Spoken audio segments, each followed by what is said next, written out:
Well, welcome back to Inside Personal Growth.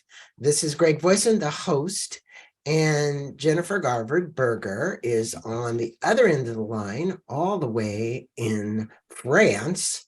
And we're going to be talking about a book that she has authored. She's authored many.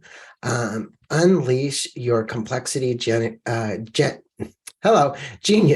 Growing Your Inner Capacity to Lead. And Carolyn Coughlin was her co-author on this as well. I want to make sure that she gets a shout out from us as well. Good evening to you, I'll say, because for you it is, and here it's bright in the morning. How are you doing, Jennifer? Doing great. Thanks for having me. Well, it's a pleasure to have you on the show. It's always good to have authors that are talking about something that's very current. And this one is definitely something that's very current and that people need to know more about. And I'm going to let them know a little bit about you, Jennifer. She believes that leadership is one of the most vital renewable resources in the world. In this topsy-turvy time when uncertainty, complexity, and ambiguity are raging, we need a new form of leadership for a new era. While it might be natural to experience these swirling currents of change as threatening force to be survived and an inconvenience to be managed, those who lead us into the future see complexity as the natural state of the world. And that's what Jennifer does a good job of speaking about. She designs and teaches leadership program, coaches senior teams, support new ways of thinking.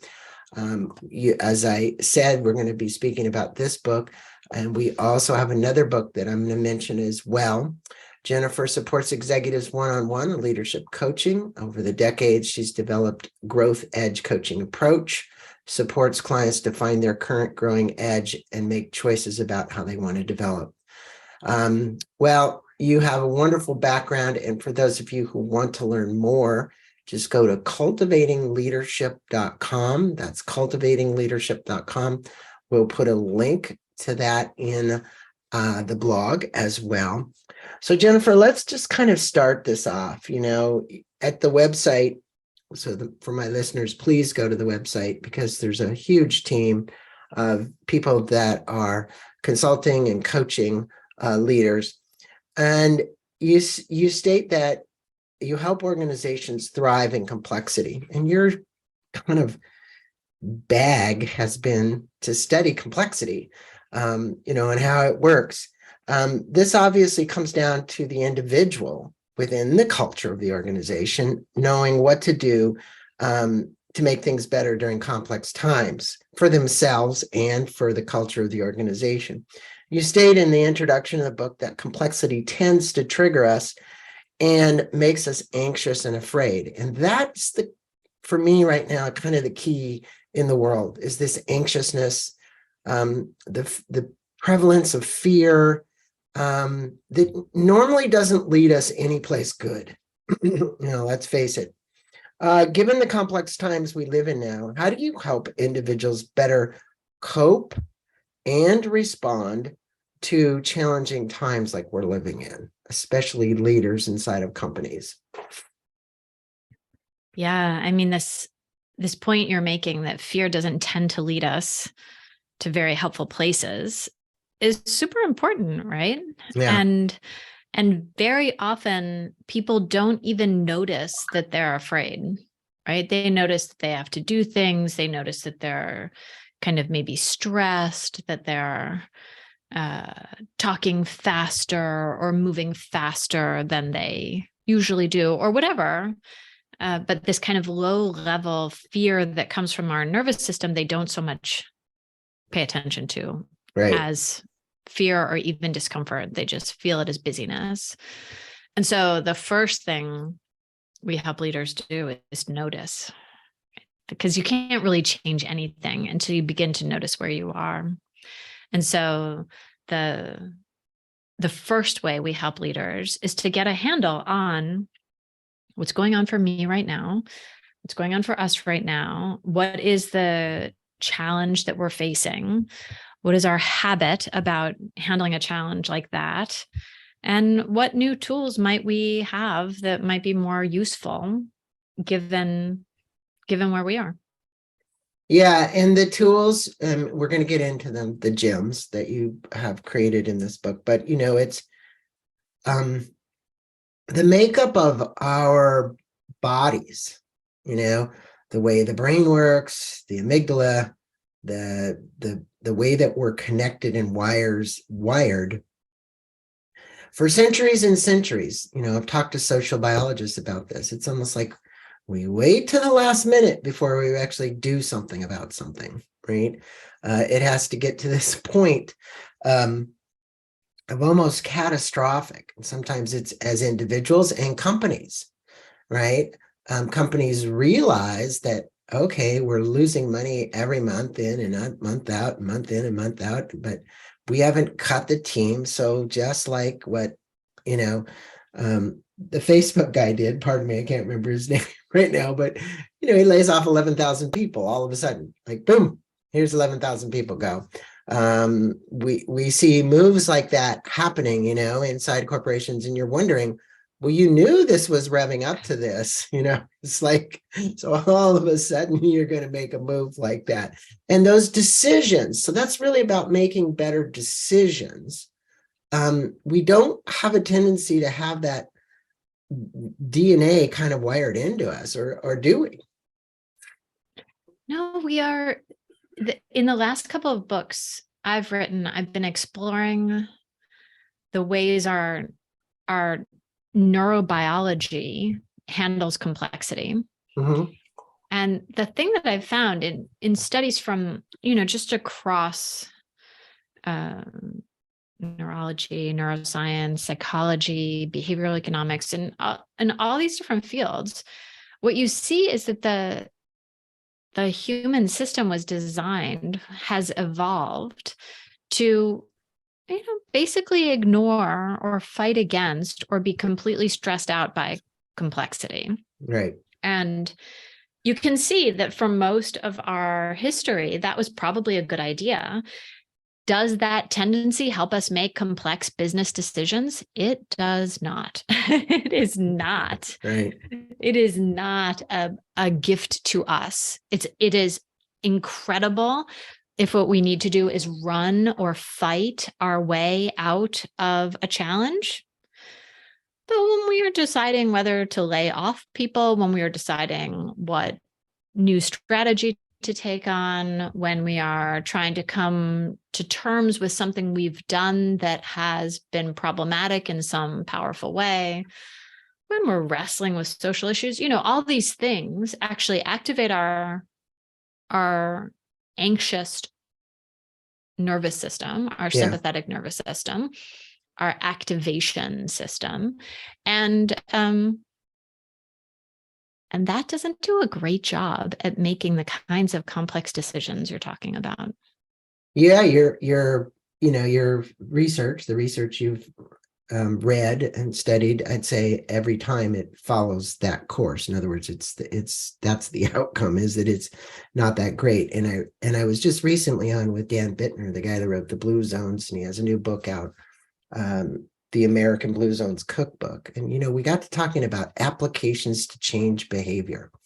And he said, I don't want this to be a buzzkill, but the research shows that no matter what app you put on your phone to meditate with, or to change your diet, or to whatever, we see a precipitous decline at 7 months, meaning around 7 months is the time when people drop off these things, yet their phones are loaded with them. And I said, well, that's real interesting, Dan. And he said, yeah, but the flip side is, if you change the environment in which people, so like you went to France, look at it, things are a little slower, people have bike paths, they're eating healthier, they're eating organic.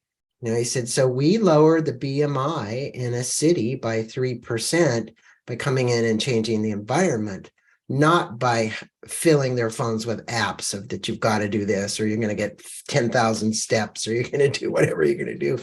And I thought the approach was, it was kind of an eye-opener for me, to say we've got to do this at a much higher level, at a governmental level. We've got to change these things in the world before we as human beings are going to kind of follow the path. You know what I mean?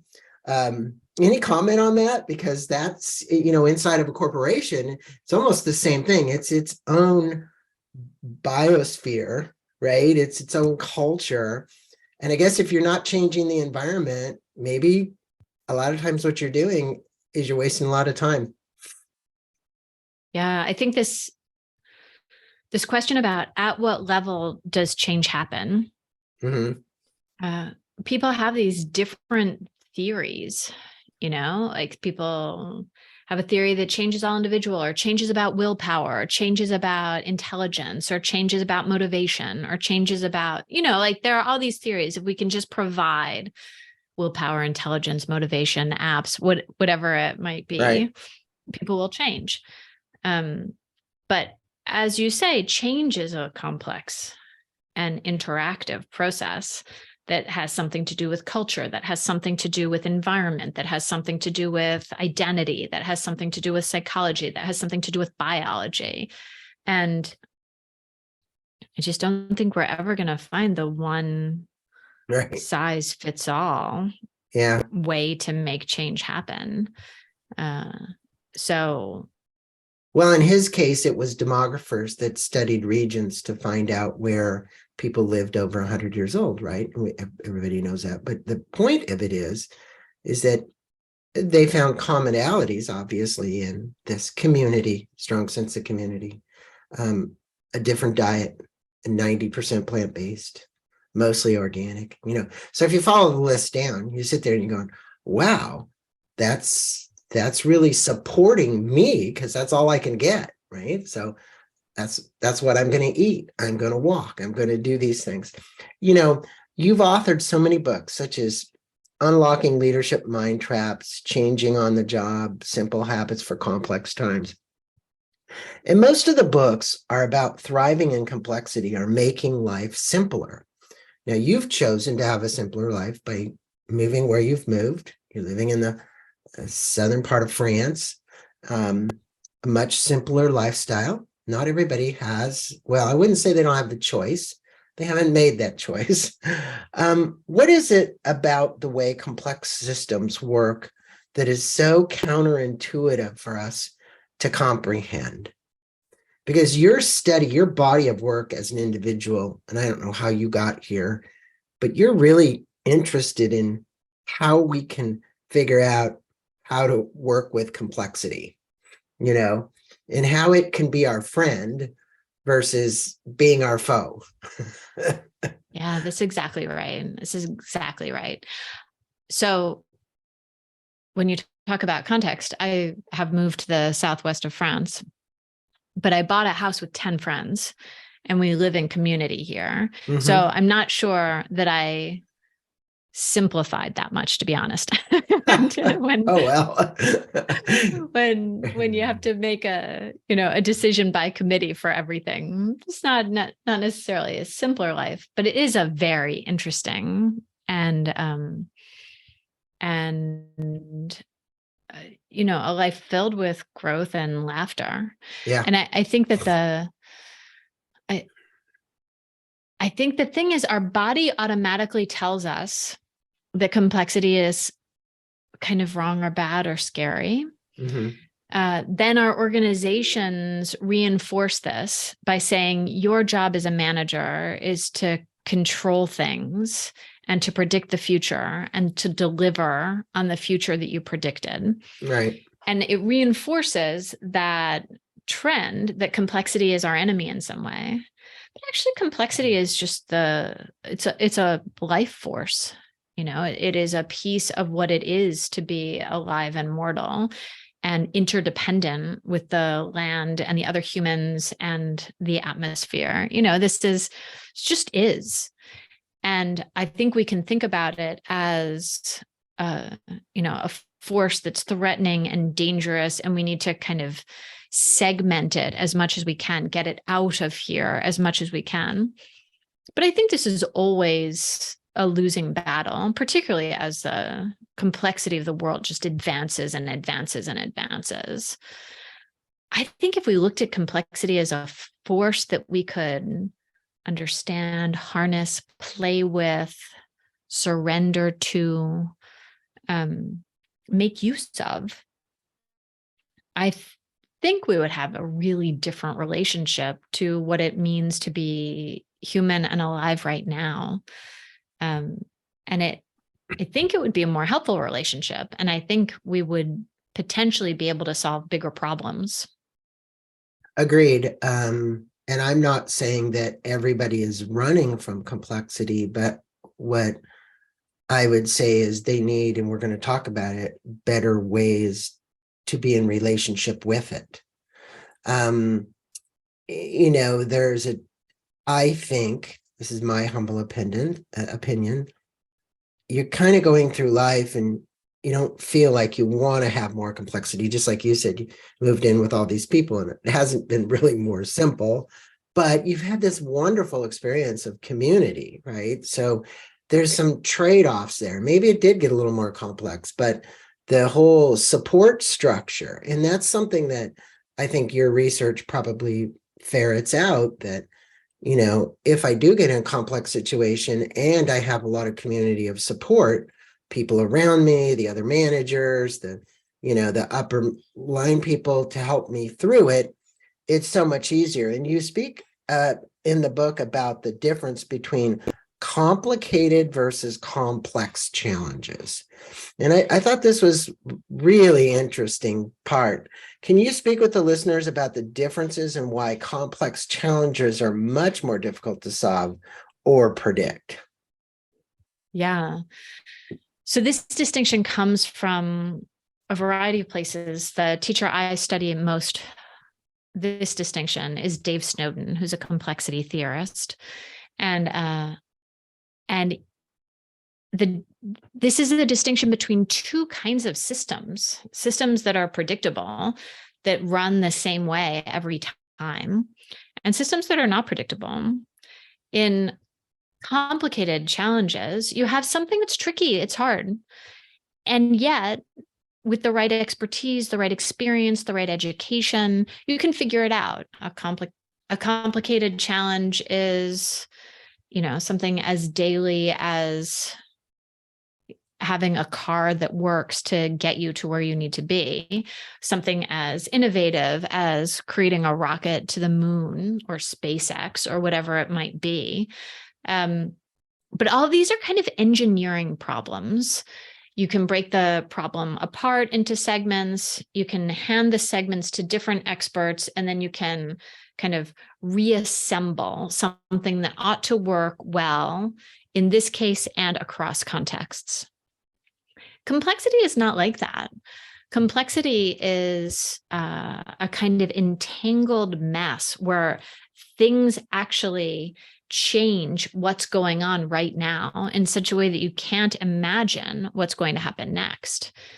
Traffic is a complex system. It seems like everybody should be driving kind of at the same speed and in the same place, but suddenly traffic snarls in reasons that you can't really understand, you can't really predict, you can't necessarily know that it's going to snarl that way again.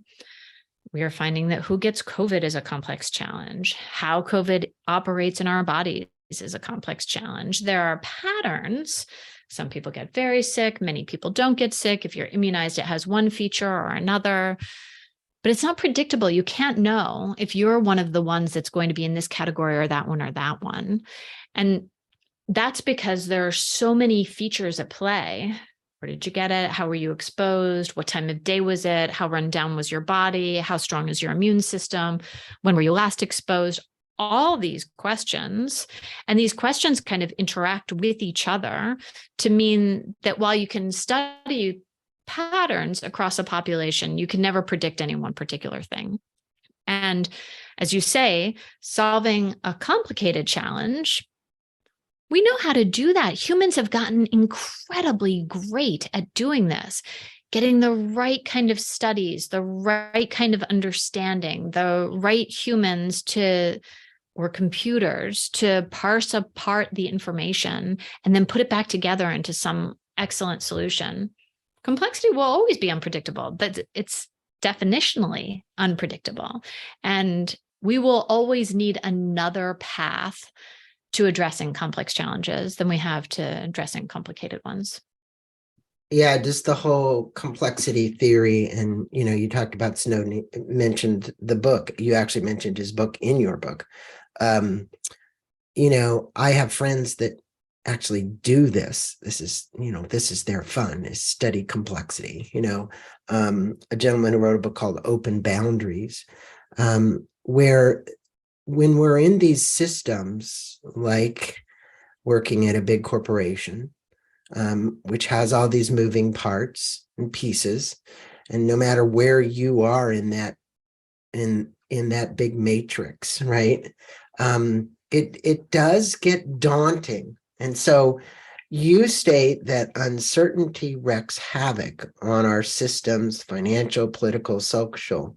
But the first stress system that a leader must deal with is their own nervous system. And I would agree, because, being able to keep our composure during challenging times and stress. I happen to be, an advocate of the Eastern theory and meditation, and most of my listeners are, and they understand, and mindfulness practices, and, all kinds of things. What does complexity do to us inside, and how can we better understand how to cope with it better? I think that's the key. I'm headed back to go meet Richie Davidson, the guy who did all the studies with the monks, and studying how their brains work under meditation, at the University of Wisconsin. And I feel so honored to actually go do that. But the reality is that's not everybody. As a matter of fact, it's a very small segment that's able to actually take this thing called meditation and actually make it a regular practice that makes them better able to cope with life. Yeah. So this question about how is it we can notice and engage with our own nervous systems. This is what meditation is all about, right? How do I engage with my own nervous system, my whole thought system, as a system that I can kind of look into? I am it, and I can also see it. This is one of the keys to being able to handle complexity gracefully, I think, and to be able to use it as a force to play with, is that we have to see what it does to us. And then we have to have a relationship to that. That means we can say, oh, I'd like to change this. I'd like to change something about this in this moment. I wonder what I could do to make that possible. Otherwise, we are very often traveling through our lives as passengers on the river of complexity and not actually steering very much. That's so true. And, I think what happens is, if people can learn mindfulness and meditation practices, it makes it so much easier. You state that one of the core paradoxes of complex systems is that a lot of effort can have little or no impact. I think that's worth repeating, because most people think a lot of effort will have huge impact. And that's a conundrum for most people, because they're used to efforting a lot to get something done with their whatever the goal is, right? Speak with the listeners, if you would, about going slow to go fast, a concept that April Rennie talks about too in her book called Flux, who was just on here, and some of the benefits of this strategy. This is it's one of the incredibly frustrating things about complexity, right? As anybody who's tried to, do a culture change initiative or launch a new product that you were sure was going to be spectacular, that's not actually spectacular in the marketplace, or whatever it is, whenever we want, or build trust in a team and has put a lot of effort into building trust in a team. All of these are emergent phenomena of complex systems, right? And the bad news is it's not a put one unit in, get one unit out kind of an exchange in complexity. The good news is it's not a put one unit in, get one unit out kind of exchange in complexity, right? So this thing gives as it takes away.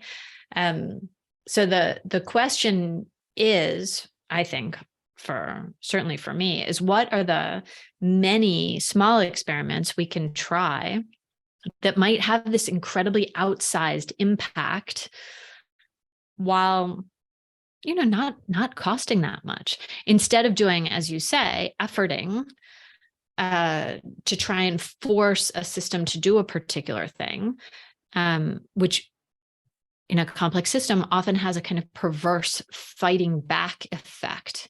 And so this idea what about of going, pardon me for interrupting you, but what about, you just mentioned 15 minutes earlier that, your managers are expecting you to get something done. So you have this pressure, let's just call it, and it's real pressure. The managers or the upper management is not saying, well, you can go ahead and wallow with this problem, which if you did wallow, you'd probably make a better decision. Okay. They're saying, we want you to get something done, right? In other words, we need something to happen. A lot of times they don't even know what it is that they think should happen. But they have this expectation of you, right? It's like the expectation of the outcome. You talked about it in the book. That is one of the challenges at any level in an organization, be it that it's there. If you look at the Buddhist philosophy, it's like, don't get attached to the expectation of the outcome, right? But that seems to be a hard one for corporations to kind of like uptake, put it into their pipe and smoke it and say, this is the way we're running today. So what advice would you have for the people that are in the ranks and files that are listening to this, or they're at the upper management level and they're the ones directing the people in the rank and file to do things that maybe actually wallowing would be a better option? well, I think anybody who's, who faces a lot of responsibilities and a really busy job, and then they go away on vacation, Right. and they actually don't look at their email, and then they come back to whatever 20 million emails, right? And as they go through them, they see problems arise and fall. They see problems come and somehow fade away, like over the course of their kind of study of their inbox. I've had so many leaders come to me and say, Jennifer, when I am away, my people solve things that when I'm there, I think they absolutely need me for. And so this is a piece of the challenge, is our action urge to do something often injects us in a way that expands our energy without actually adding very much value. And so this idea of going to slow to go fast first has us pause and see what's actually going on. How much am I motivated by my own anxiety? How much am I motivated by my reflexes? And how much am I actually able to put my hands around this challenge? And then, the approach we tend to teach is about experimentation. How can you make small experiments and learn? And we have leaders and organizations all over the world who are trying to take this more experimental approach where they try multiple small things and then learn from what the system does with those multiple small things. We had one organization we worked with that was trying to have a culture change where the organization was quite siloed, as many organizations are, and they were trying to break down some of those silos. Excuse me. And in order to do it, they were having programs and they were having, all kinds of initiatives, all kinds of stuff was going on. There was quite a lot of push in the organization, and they were now learning about experiments and complexity. And so they were playing around with this fundamental question: what kind of stories are people telling right now? And what kinds of stories would I like them to tell more of? And what kinds of stories would I like them to tell fewer of? And they were hearing that a lot of the stories people were telling were about how those people over there were idiots, annoying, money grubbing, self-centered, whatever negative stories we imagine about people who are in a different silo from us. And they had these stories mutually going back and forth. And one of the experiments was, okay, I'll give you $100 to go out to dinner with one of those folks. I'll pay for dinner for both of you, or lunch. You choose the meal. I'll pay for it. You go out to dinner. I don't care what happens. Just try that.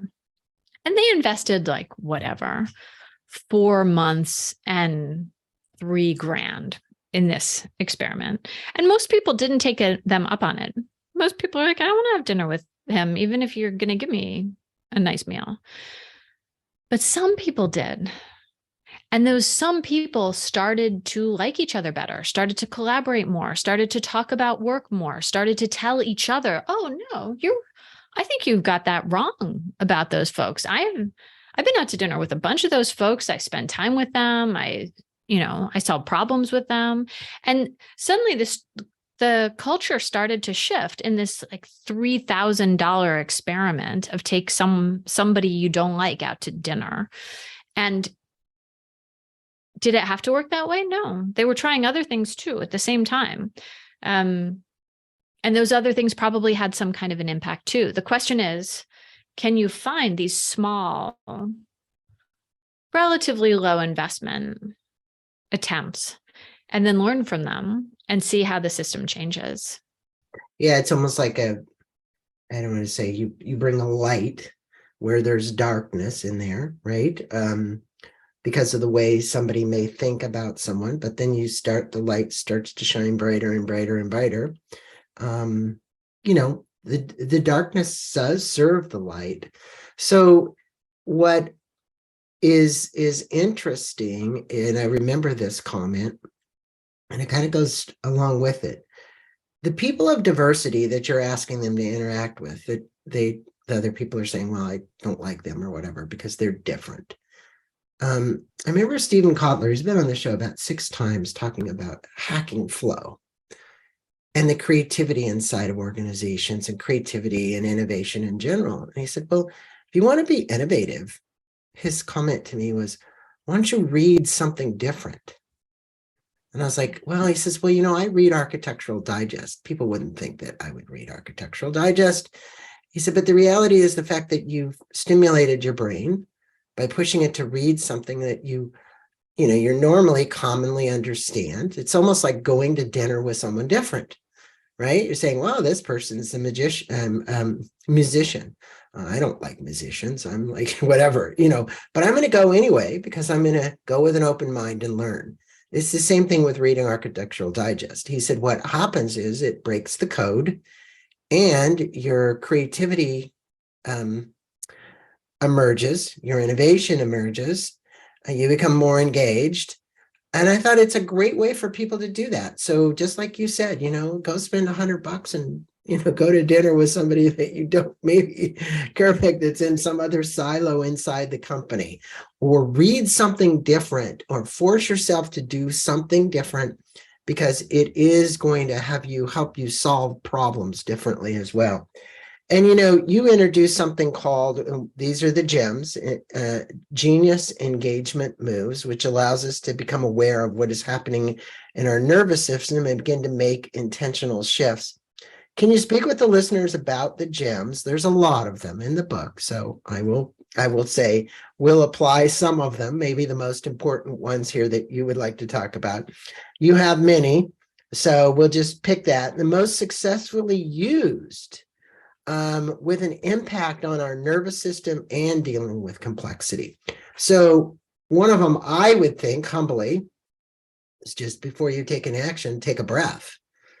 Just take a big, deep breath in and wait. Don't just react, because we have a tendency to do that. We want to find a solution quickly. So we're just, boom, we're going to say something, put our foot in our mouth. Any others that you want to give us that the listeners could apply immediately? Let's say they're working in a corporation today and they're going, wow, I could really use what you guys are talking about. Yeah. So one of my favorite is to see whether there can be more laughter in your life. So one of the complexity geniuses, one of the things that makes us great at complexity is laughter. Mm-hmm. It's great for our body. It's great for our connections. It's actually a socially generated phenomenon that comes from and enables trust and bonding. And lots of people have this idea, oh, yeah, there's no laughing at my work because I am in a serious business. Or there's no laughing at my work because my colleagues are not funny. And it turns out that laughter is really rarely about what's funny. It's about the sense we make of it, and it's about what we're trying to signal to one another. And so a couple of gems in that space that have really changed my life are, first of all, offer your laughter as a gift to others, right? So think about your laughter as a kind of social glue that makes things cohere, that makes groups feel more together, and see whether you can feel more free and open with this gift of laughter. So this is one of them. And then but the even other if one you is, can't laugh, even if you can't laugh, how about smiling? Yeah, for sure. Just for smiling. Sure, which changes our neurology. Yeah, right? there was a guy that just did a TED talk about smiling, and it's like it makes so much difference. I mean, if you're not going to laugh, at least smile.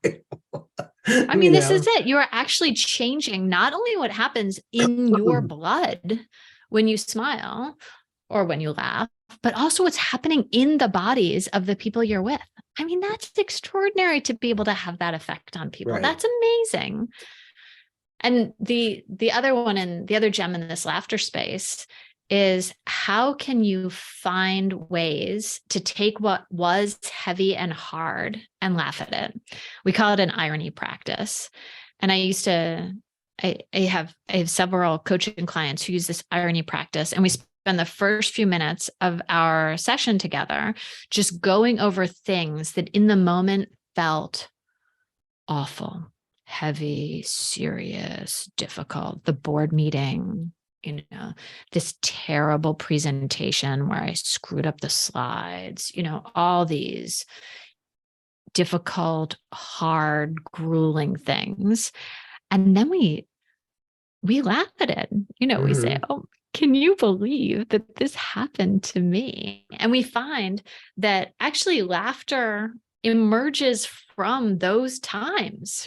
Like laughter is the reconceptualization of difficulty into something that's hilarious.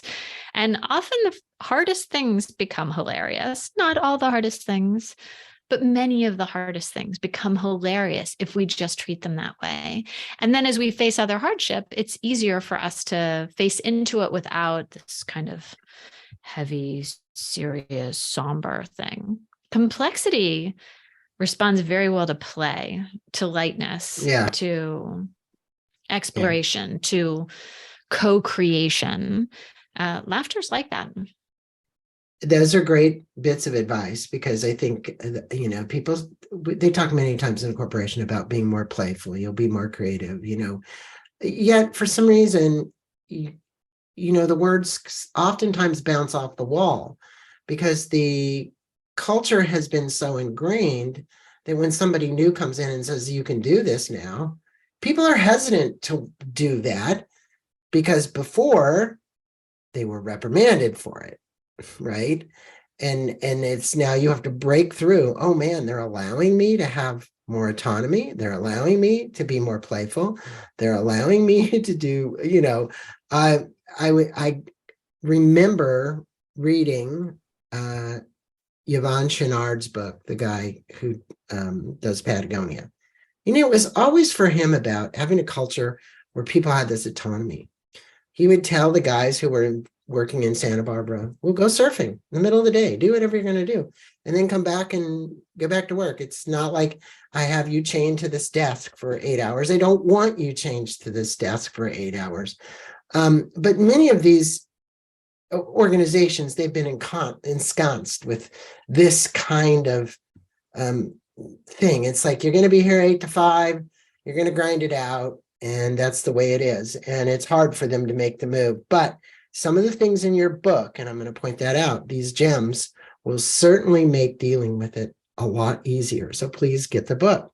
Now, your gems help in creating conditions for new solutions to emerge.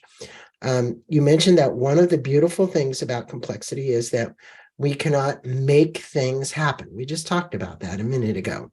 What advice would you give a leader about learning to let go of their biases and beliefs and become a receptacle for new creative solutions? And please speak about the idea, if you would, of non-attachment to the outcome. I think a big part of this is the attachment to the outcome. And if you're really going to let go of biases and beliefs and really let go, which I don't know how many people know how to do that. Yeah, I don't think, I think it's a practice, Yeah. like all of these things that we're talking about, I'm not sure we arrive. But this question of, can we release our preconception? Our preconception comes automatically from an assumption, whether we notice it or not, that the future is going to be kind of like the past. If we even have a preconception, it comes from our past, right? It comes from what we know. It comes from how it's been before. That's what preconception is. We are noticing it before it happens. And I mean, you just imagine all the things that are eliminated if the thing that we want is something that's happened before. This is a world so quickly changing. We can't count on what's happened before, and maybe we don't want to. Maybe we want a new thing to happen. Maybe this is the point. And so I think when we begin to practice something like non-attachment to outcomes, right, where we say, I want to go that way. I want to help people in these ways. I want to create a business in this direction. I want to help make knowledge more available, or help make the world more sustainable in its use of energy, or whatever your goal might be. Right. If you leave, I want to go that way without thinking in exactly this way, or at exactly this speed, or with exactly these milestones, then you allow space for emergence and for happenstance and serendipity to arrive. And you allow space for the creativity of others to influence the direction that you actually take. And so I think it's this. You also give more room for presence. You do. You get to learn from what's going on right now. Exactly. I had this saying told to me a long time ago: you live in the dead past or imagined future, but you have a hard time staying in the now. Call it Eckhart Tolle, whoever you want to call it, but the reality is that presence that we need to get to is how we really solve these complex issues.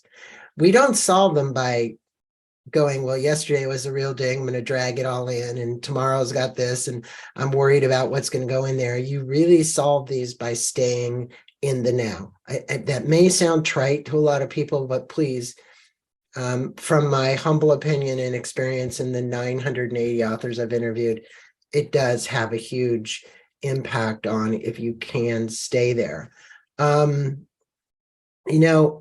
One of your gems is to lead into humility rather than hubris. You state that we should think of the smallest moves that might shift the conditions that are creating our version of our reality. There's underline, our version of our reality. What's the best way to move the ego out of the way Because a lot of this is attached to ego. I have a job. I'm vice president of this division. And remind us that solutions are co-created with the universe when we are open and receptive to listening. Again, first we have to notice that the ego is in the way, right? Which is why this work about self-awareness and what's going on for me is so important, because otherwise it doesn't feel like ego. It feels like something else, right? Because the ego is always back there, like pulling the strings. Right. And so noticing that our ego might be getting in the way and asking ourselves a question like, in this moment, how is it getting in the way? As opposed to like, am I one of those people whose ego gets in the way? Yes, you are. Yes, you are a human person. Your heart beats, right? Your ego gets in the way sometimes. And so paying attention, noticing, and then finding ways, like laughing at yourself and the things that looked so bad earlier in the week is an ego bashing way, right? It frees us. Listening well to others is another way that we free ourselves up to co-create and to be with one another. And this other thing that you're mentioning is getting out of the heavy stories of what has been, what should have been, what should be next, anything with a should in it, and noticing what is. What is now? What is now? What are the patterns right now? Yeah. And how can you start to mess around with the patterns of right now and amplify the ones you like and dampen down the ones you don't like? Everything we have is right now. Yeah, it is. And it's a hard thing for people to grasp because we have time.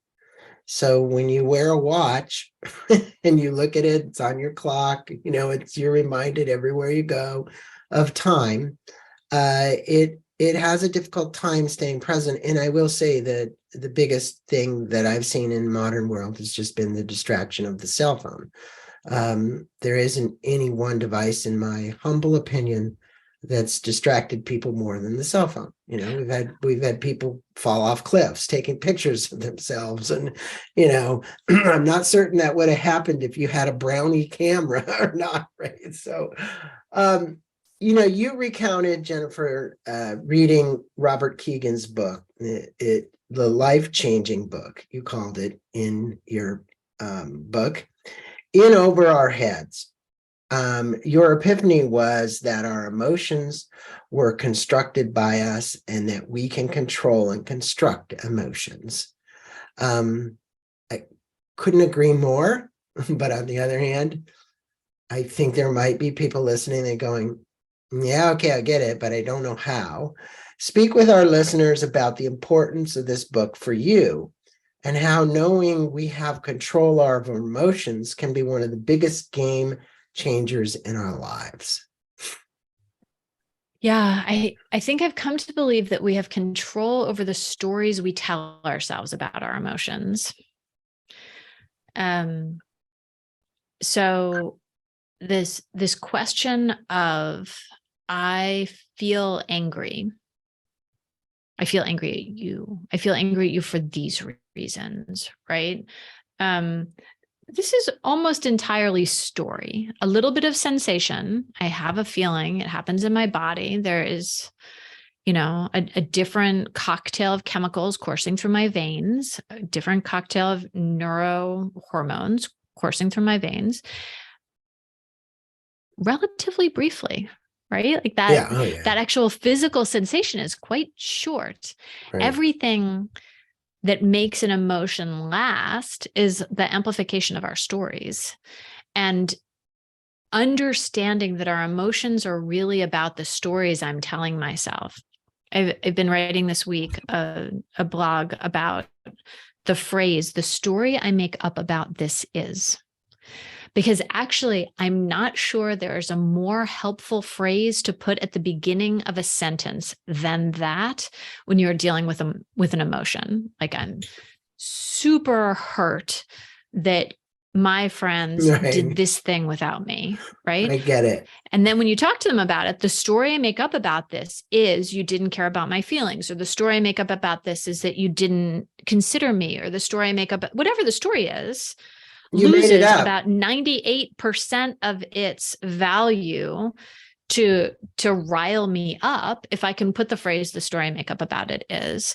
And this, I think, helps us understand our emotions are the result of our stories, as opposed to our emotions are the result of the actions of others. Our emotions are the result of the stories we tell ourselves about the actions of others. And understanding that little hook and being able to tell myself, oh, I'm making up a story about this, and this is why I'm enraged. Making up a story about this. This is why I'm hurt. Liberating. Totally. In a way, almost nothing in my life has been liberating. More liberating than that. Yes. I got a degree in spiritual psychology, and then I came to the realization about MSU, making stuff up. We used to have a saying in the university, you don't have to believe everything you think.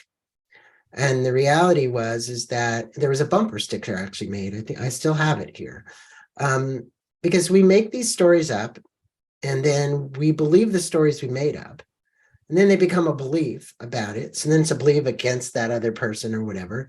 And it can be so insidious because there's no foundation for it. It's something that I made up. It's maybe a comment we took wrong from somebody and took it to heart. And they really didn't, mean it that way, right? Because we never checked back in. So I think that's one thing. And I think it's so valuable what you said, to understand that the stories you make up can have such a huge impact on your life. I remember Byron Katie being on this show, wonderful woman, and she used to put people up in front of the audience, and she'd ask them 2 questions. And I don't know if you remember her or not. Do you remember Byron Katie? The name is super familiar. So very famous. She got very famous on asking these questions. The first question was, is it true? Oh, yes. And then she says, is it really true? Right? Because people would make up this story about their mate. Oh, he's so bad, or she's so bad, or they're horrible, or whatever. And she'd sit in the audience, chair to chair, like this. And she'd just say, well, is it true? And they'd go, maybe it's not really. Now, when I started to think about it, maybe it's not so bad as I made it up to be. And then she'd say, is it really, really true? And then go, well, no, not at all. It's just this really interesting way to say, I ask people, you might want to ask yourself, is it really true? Because the reality is most of the stories you make up are made up. They're not true, right? There's something you made up. So in conclusion here, your book's filled with great stories, research, practical experience for dealing with complexity. What are the few ideas that you would like to leave the listeners with that they could navigate complexities in their life with? If you were to leave them 2 or 3 things that you think, from a combination of our 48 minutes here on the Zoom call, that you could actually make that happen. Oh, 2 things. Okay, the first thing, the research I did for this book helped convince me that we have a lot more agency to affect the conditions of our lives than we think we do. And that making moves to live more peacefully in complexity is actually delightful, and is filled with things that don't feel like difficulties, but feel like joy. And I think the second thing I want to say is one of the most joyful is how we connect with other people, and how we could be more intentional and thoughtful about solving for that love and connection with other folks, and how much that makes complexity bearable.